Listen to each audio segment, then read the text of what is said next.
Otra cosa, en nuestra sección Así son estos tiempos de loco, vamos a hablar del bullying, porque el 2 de mayo se conmemoró o se evocó el Día Internacional de la Lucha contra el Bullying. Para hablarnos de esto, recibimos al licenciado Juan Pablo Sorza, matrícula profesional 4512, integrante del Colegio de Psicólogos, de licenciado en Psicología de la ciudad de Río Cuarto. Juan Pablo, ¿Cómo bienvenido, estás? ¿cómo Gracias, estás? Guillermo. ¿Todo ¿Cómo bien? estás? Muy bien, Lo vos. voy a tuitear tuitear no, Tutear. tutear, así se dice, estoy Con enganchado el con las chat. redes, porque hemos sido vecinos durante muchos años hasta que él se cansó de que yo sea una mala persona y se fue, Y cambió me de fui bar. directamente a partir de eso. Por el ruido Bueno, que hacías con la cortadora de con la césped. costadora de césped, efectivamente.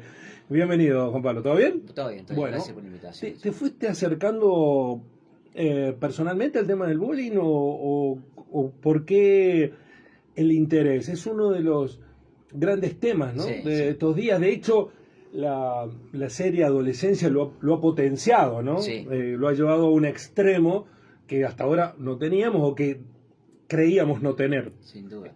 Sí, en lo personal no, fue un trayecto de mi profesión, Ujú. de la parte de la psicología, empezar a trabajar sobre el ámbito de educación Sí. y allí todo lo que es mi investigación en los últimos 15, 20 años, empecé a desarrollarla en los aspectos de la educación y en cómo ciertas conductas de aprendizaje prosocial y de Pero vos te ayuda. metiste en la educación o la educación te fue convocando y viste, acá hay un problema y No, empezaste a... fue mutuo, en Ajá, realidad, porque en la parte de psicología vos tenés la parte clínica y consultorio, sí, que es lo más tradicional que se hace y es un poco más extraño, raro al principio, hace 20 años atrás te digo sí, esto, sí. en la ciudad empezar a trabajar temas, pero fue mutuo en el sentido de que a mí me interesaba gestar no solamente en la clínica cuando llega ya algo del dolor y el sufrimiento, sino llegar un poco antes para generar marcos de promoción y ahí entro a trabajar en la parte Evitarlo, para escolar, tratar de evitarlo. exactamente. Y cuando te Porque metes en la parte escolar, Guillermo, en realidad es muy difícil trabajar de lo preventivo, porque son tantas las cosas que empiezan a pasar en instituciones educativas que terminé trabajando en resolución de claro, conflictos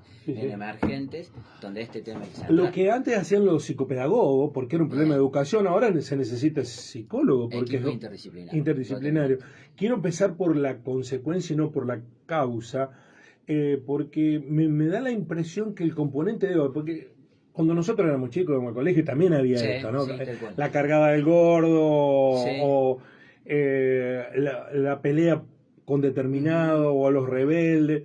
Lo que no había, me parece a mí, el componente de crueldad que hay hoy. ujú, Que no sé si es ese un efecto que hace llamar mucho la atención. sí. Crueldad llevada a los extremos, Tal ¿no? cual, tal cual. Es así como estás diciendo. Hay dos cosas que cambiaron. Una que tiene que ver en que sabemos más y se investiga y Ujú. ha tomado un carácter público lo que sabemos. Esto en 1970 empezaron los primeros estudios en los países nórdicos de este tema, donde se le pone un nombre, de ahí baja un poco a Europa en 15 o 20 años y hay diferentes enfoques y se empezó a investigar fuerte y eso ha llevado a que haya ya herramientas para detectar lo que pasaba en el cole cuando íbamos nosotros, que se encasillaría dentro del bullying, pero capaz que nadie lo nombraba así.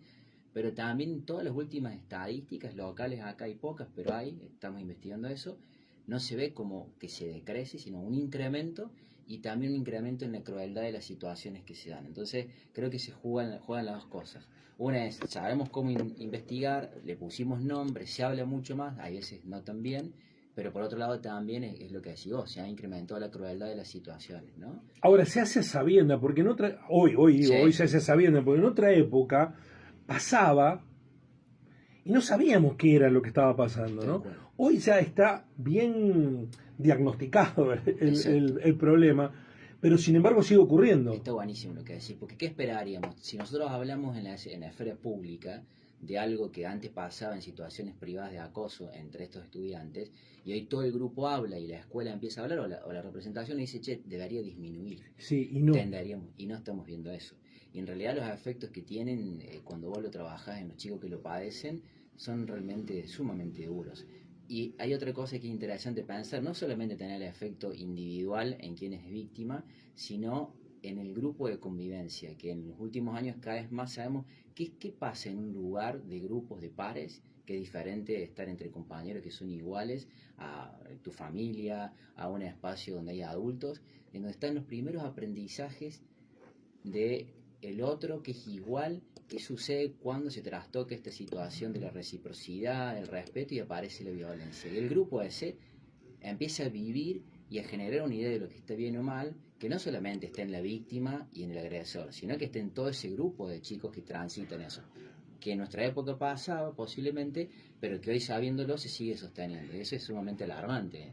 Y te lo pregunto, Juan Pablo, respecto de... Yo siempre he tenido la idea que el que agrede, en realidad, agrede porque en el fondo tiene un problema. Él tiene un problema o de personalidad, o de subestimación, o de familia. Uno naturalmente tiende a inclinar y ver al agredido, que está bien, porque es el que está recibiendo las acciones que lo perjudican.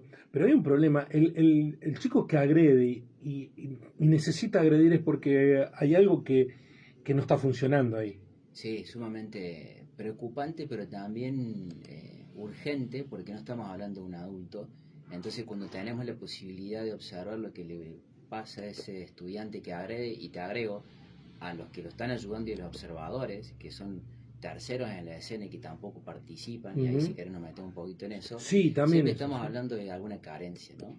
Aquel que de alguna forma tiene, que imagínate que para ser visto, reconocido, generar agresión sobre otro de forma sistemática, sabiendo que está generando un daño, parte de una carencia. Hay algo que no se ha construido en su contexto familiar cercano, en su forma de relacionarse, que la única manera que esté encontrando, ya sea porque tuvo modelos de imposición para ser, como yo aprendí que si yo someto a otro realmente soy, o porque carece de esas habilidades porque no le pudo construir una relación afectuosa, de protección y cuidado en su entorno familiar.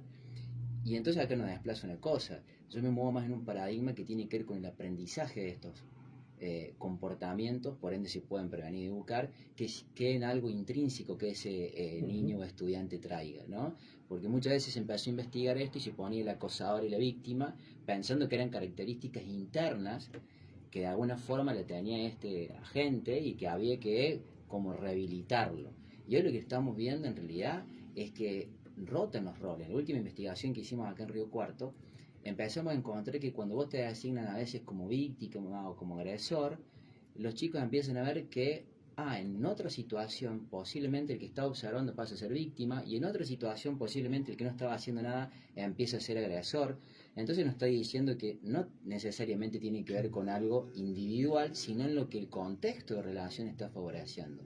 Y cambia totalmente la óptica preventiva ahí. Sí, porque El juego de además una el dupla, rol de los indiferentes totalmente, es determinante, ¿no? totalmente.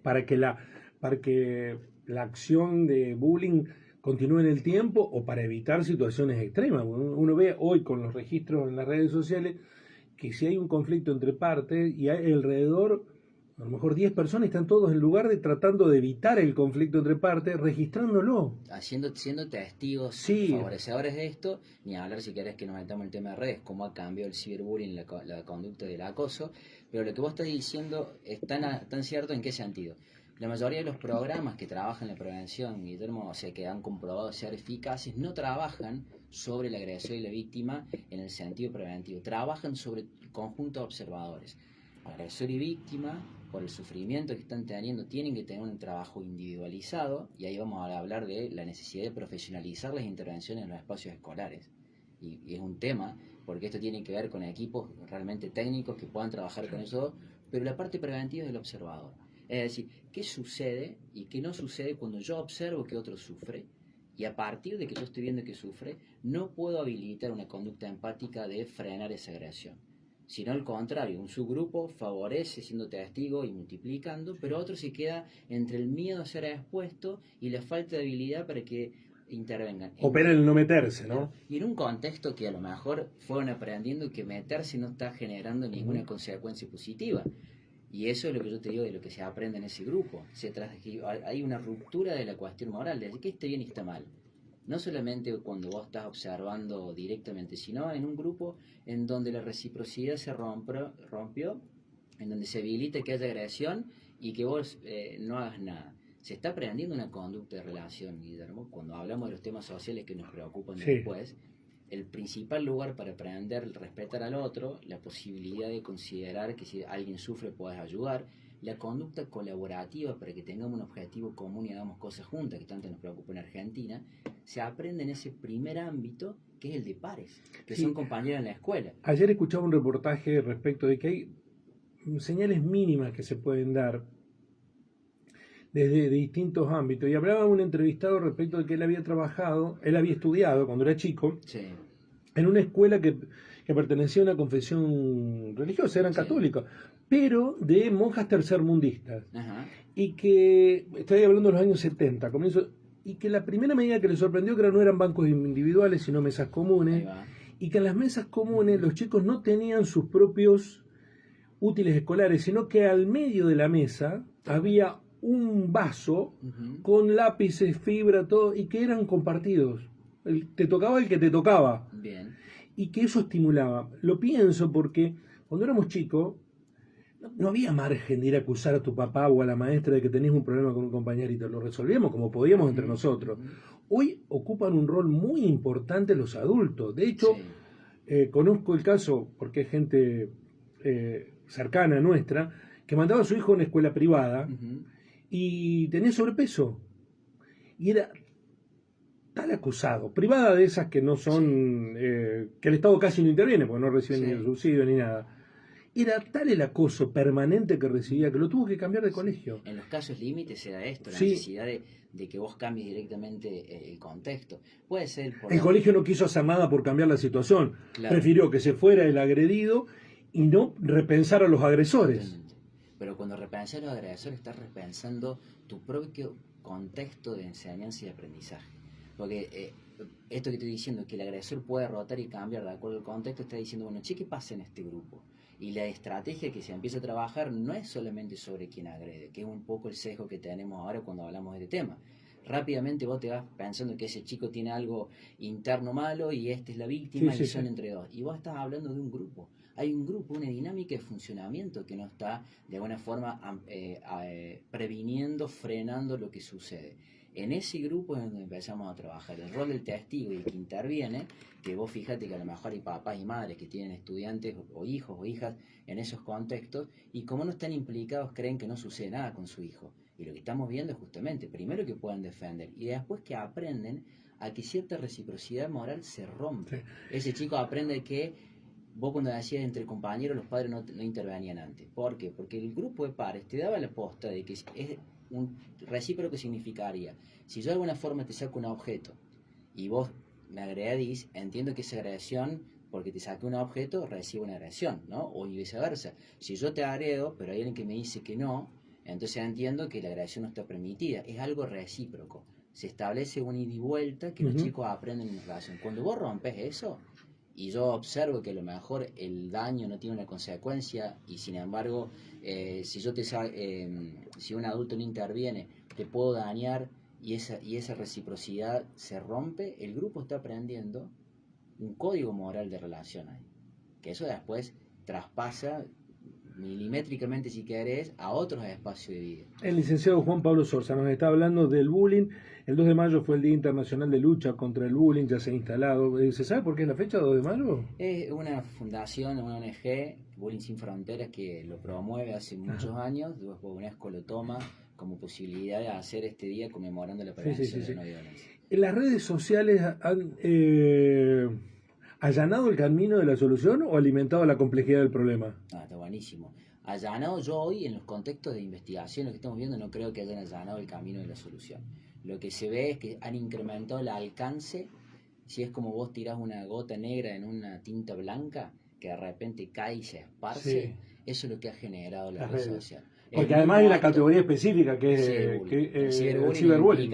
Es que ese acto inmediatamente genera que en cualquier lugar, en cualquier momento, no importa dónde esté la víctima, les puede estar llegando un mensaje. No tenés fronteras ni límites espaciales. Todo el tiempo estás preguntándote si algo te va a impactar. Y por otro lado, quien agrede, quien está en juego, no tiene ningún control social, que en el grupo cuando estás presente lo tenés, porque el compañero te mira, porque hay alguien que te hizo un gesto.